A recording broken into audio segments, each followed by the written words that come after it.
So, starting a new project this morning, another mirror frame. Similar to the last mirror frame, the Tahoma four-sided version. This is a 10-sided version, like this. Those 10 sides almost look like a faceted circle. Anyway, I'm going to be doing it on the Shaper Origin. This tool is new to me. I figured with 10 pieces, there's a lot of repetition. Repetition helps you learn, so this is a good project to learn how to use the Shaper Origin. I will be releasing the SVG file for a small fee, which you can use to do this project on the Shaper Origin, and also the DXF, because this is just as well to do on the regular CNC. So let's come on over here and let's start cutting out some parts. So let me go over a few things before we start making sawdust. You can see I've made a custom shelf here. It's the same size, same width rather, as the one that comes with the machines, only a little longer. But I've put a pin here, a dowel, 1/4-inch dowel. So I can place my stock here the same place every time. Once I've set my grid, I can just keep replacing that stock 10 times and I don't have to do any new grid or anything like that. So let's move over here for just a second and I want to explain something else. So my first attempt at cutting out with the Shaper Origin, I used a bit that I had, an old bit, been sharpened. I measured it, but apparently I measured off a little bit. Let's see if we can see this. You see this rocks back and forth? That's because I calculated the bit size wrong. It's very critical to get the bit just right on the money. My second try, I went back to the bit that was included with the machine. It was a new bit, and the results I got were quite a bit different. I set it right at 250. I'm not getting any of that rocking. It fits solidly. That's what we want. We don't want this to rock, because if this rocks and we glue it up and it's canted out or canted in times 10, you've got a big error going on. So it's critical to make sure that our joint locks in the right place. So if you have that sort of problem where it rocks back and forth, check the size of the bit, try to enter that data into your machine. So I'm using a 1/4-inch bit for the outline and an 1/8-inch bit for that crescent inlay. Let's get started here. Take the double DAC tape, run right up against that edge and into the pin, down. Now, I'm not going to go through the settings that I do on here, but I've got a camera on the screen. You can watch and see what I do. So let's go to it.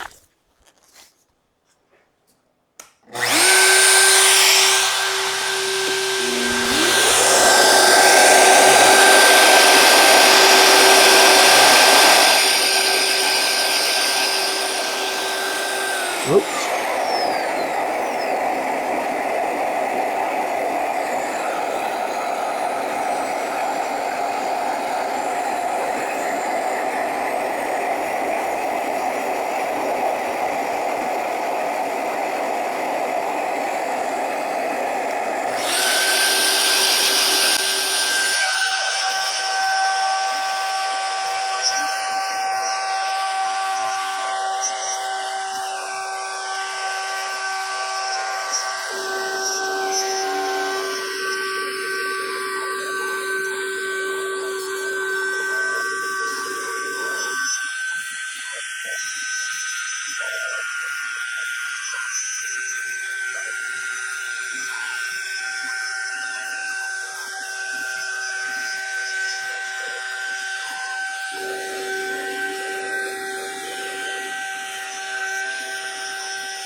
So I obviously have a plugged up vacuum line. Let me stop for a moment and we will get back after I unplug it.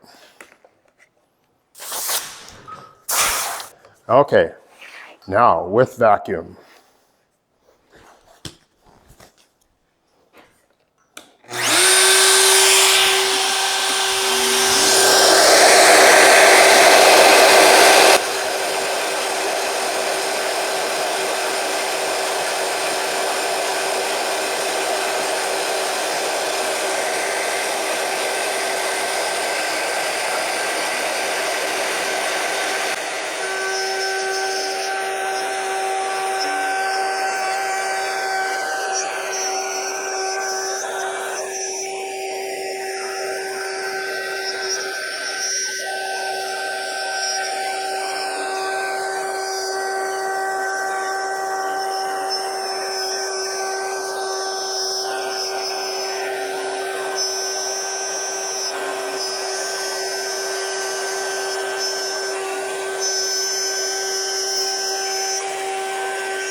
Okay, let's change over to the 1/8 inch bit.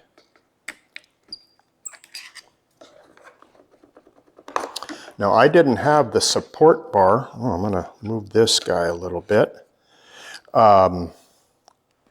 in place. I find that I didn't need it, but you may want to put that support bar there if it gets a little tippy on you.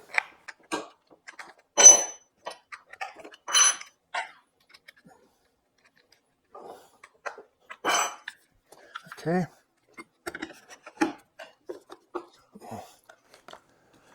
Another thing that might happen if you're getting a really bad cut, you may forget to tighten this clamp on the router. Okay, let me reposition my camera here. Okay. And we're going to change to a 1/8 inch bit, and it's going to say touch off.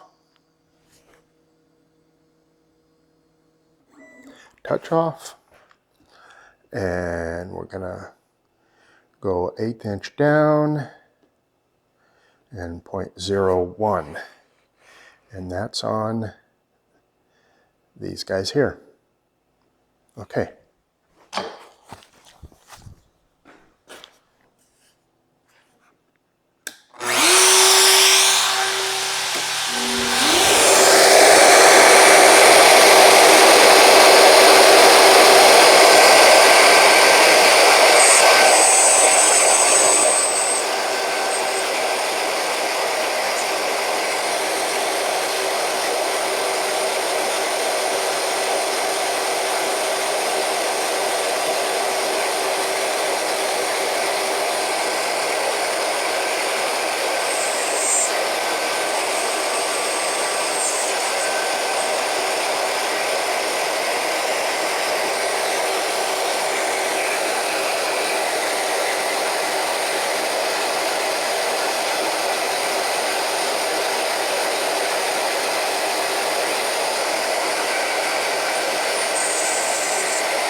Okay, there we have it.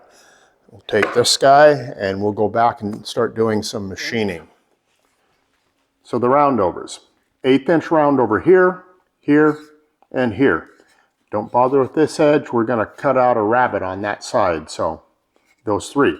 Now, where the joint is, I'm going to do a 3/32. It's not much different than an 1/8, but it's just slightly smaller. If you have 3/32 rather, use it. Otherwise, you could get away with 1/8 inch on all of these. So let's go ahead and do this.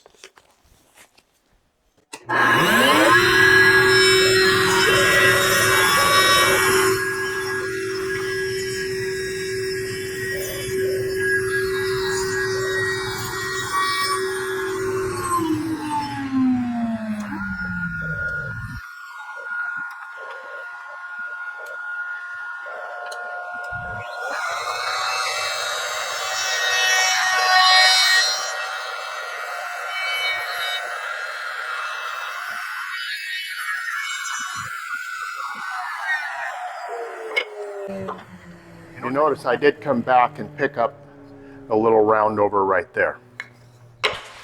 So the rabbet in the back for the mirror, I'm using 1/4 inch mirror, so I'm rabbeting down about 1/4 inch plus a 1/64 from this edge to this face, down 1/4 plus a 1/64. From here to here, it's about 5/8. Now, I'm using the shaper because I have one and it's easy. Router table's just as fine as well. Let's turn it on and go.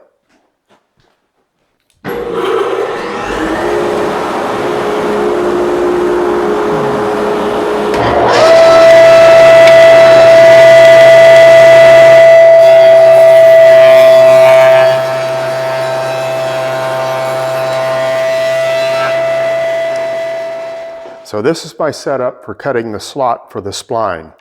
I've got this jig, it's very simple, just an L-shaped affair, fits over the fence. Another piece right here that's 90 degrees, and a toggle clamp. No magic to the numbers, you've just got to be aware down here, I've cut a little notch out because this guy needs to clear. This little pointy guy there. When you run this thing, just make sure you've got your pressure pushed that way and keep it steady and bring it back. Now, the distance up of the blade is about 1 11/16. It's the stock is going to go in there face out. The little side with the cutout for the inlay there, that's out. And it's going to be away from the blade about a light 7/16. It's not, there's no magic to that. I don't like to get this little part right here too thin on this side. So, but somewhere in that vicinity. So let's go ahead and cut one.